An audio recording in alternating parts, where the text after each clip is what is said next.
know what this is. Right. I like it, but I don't know what it is. And it's like, no, it's got to be point on, which is, who is this? This is Lynzee. Oh, crap, there's the album right there. Oh, there's the shirt right there. Oh, there it is right there. It's all right there, and it's all within view. Hey, now, speaking of shirts, our Victim of Nirvana, Kurt Cobain floating, not Kurt Cobain, were available at Rocklahoma. So we were there in spirit. In shirt. I was going to say, that's what I'm looking. I'm looking at the ad right here, guys. So I apologize for that. That was my mistake. It's okay. I'm getting it's all right. We could have just ran with it. Oh, hey, let me tell you. Wait, let's back up. Let's back up 2 minutes.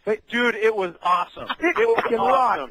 The stages were hotter than crap, but it was awesome. Hey, you want to know how we could tell how well we did at Rocklahoma? When I started opening up all my MySpace emails, and they were going, dude, you fucking rock Saturday night. And I'm going, cool, thanks. Yeah, much appreciated, dude. A few of those, so. Oh, it was great. And I'm saying, oh man, you're too kind. You know, it's like I know I didn't look that good, but I appreciate it anyway. Yeah, exactly. Yeah, I was there, and like you said, you were there. You guys were there in spirit. But yeah, well, I just wanted to bring.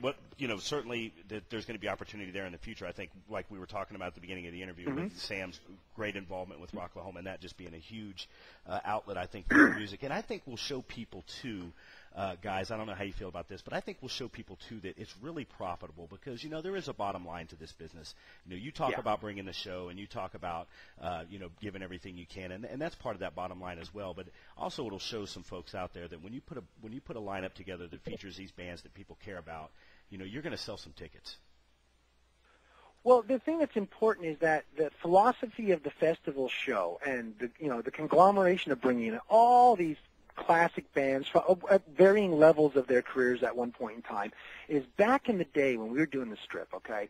We would be playing with we played with Tough, we knew Mask, we knew Masker, all of them. We all knew each other. But the strange part about it was, I don't know, call it a lack of camaraderie? There was a nasty competitiveness that carried over from the capitalistic mindset of the 80s. I mean, literally, we would play with, like, our friends Lynzee, and they were another big band on the Strip at the time, and we'd do a gig, and it's like, we bring our crowd, they go ballistic, they go on, everybody has an effing great time, and then it's like, we talk to them, hey man, the show went great, let's do it again. They're like, yeah, definitely. And then, months go by, we don't do a show, and then I end up talking to, I actually gotten, knew their promoter well, and he's like, yeah, well, the reality is that the reason why the guys aren't doing shows is that, they don't want to have, it came down to they were scared to lose their audience. And I just scratched my head going, this is why we're failing. Because instead of everybody going, bring your audience, scream at your audience to stay for my show, I'll scream at my audience to stay for your show, we both double our audience. No. Everybody was pretty much, okay, I'm on from 9 to 10, and then we're done at 10, and let's go, we'll meet over at the bar. And that was a very commonplace activity where bands would literally perform, they have a good showing, there's a crowd there, we're like, look at this is great, and all of a sudden, half the fucking crowd leaves. Yeah. And it's like, well, man, what's the deal? How come, oh, I'm sorry, man, we had an after-hours party, and it's like, well, why didn't you have the after-hours party here? Yeah. And I do believe that a good portion of the bands just did themselves in because instead of us bonding together and holding fast in what we believe in putting on monstrous shows as festival shows with 3 to 4 great bands, no. Everybody was all about, I'm the headliner, and then, of course, and it wasn't just the bands, too. The promoters were bad. They would have rather had Lynzee as a headliner, Lynzee as a headliner, Mask as a headliner, so they could sell the 6 opening slots on pay-per-view to nobodies. Yeah. Yeah. And they did it, and that's how they made a profit. And they did themselves in because what was sad is that the smaller bands that were paying to get on those bills, my friend, do you really think they had an audience? Right. No. Right. They just ate the money.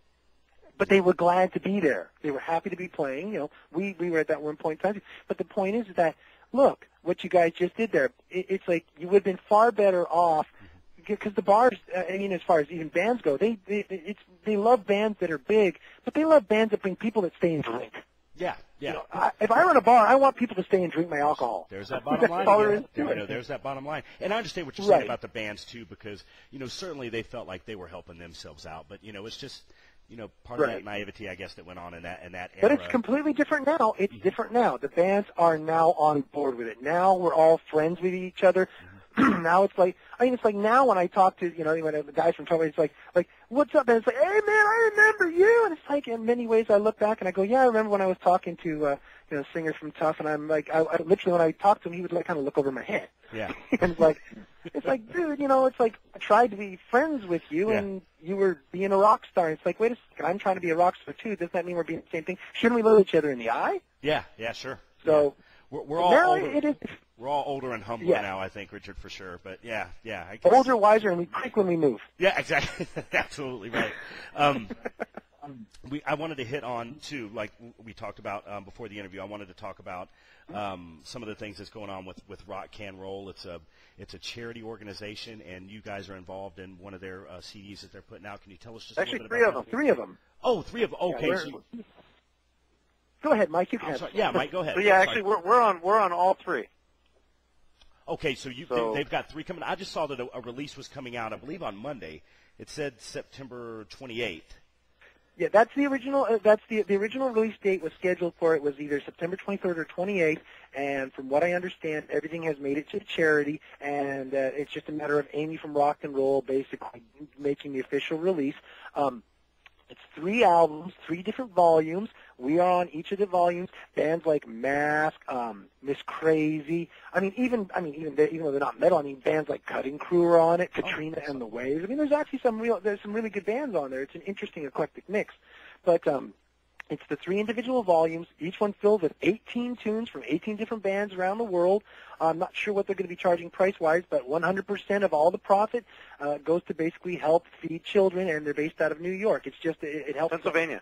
Pennsylvania, pardon me. Pennsylvania, just to feed all the homeless shelters, help, kids housed, clothed, and fed. And it's like, you know what? It doesn't get any better than that. It's like, if you can, if some kid can sleep better because I make music, oh my God! It's like, please stick my song on every damn charity CD. I want the world to eat, or sleep, or at least live. Yeah, absolutely. Yeah, I truly believe that concept too, and we're definitely going to link to it from the site. So, cool. That's something that I think that we feel real strongly about here. Tell us about some of those Sunset Strip. No, those are the best stories. Those are the ones that people want to hear. Tell us some more of those Sunset Strip tour, stories, Michael, that you guys have got. I'm sure there's tons. But, okay, well, I'll tell my favorite one. My favorite one was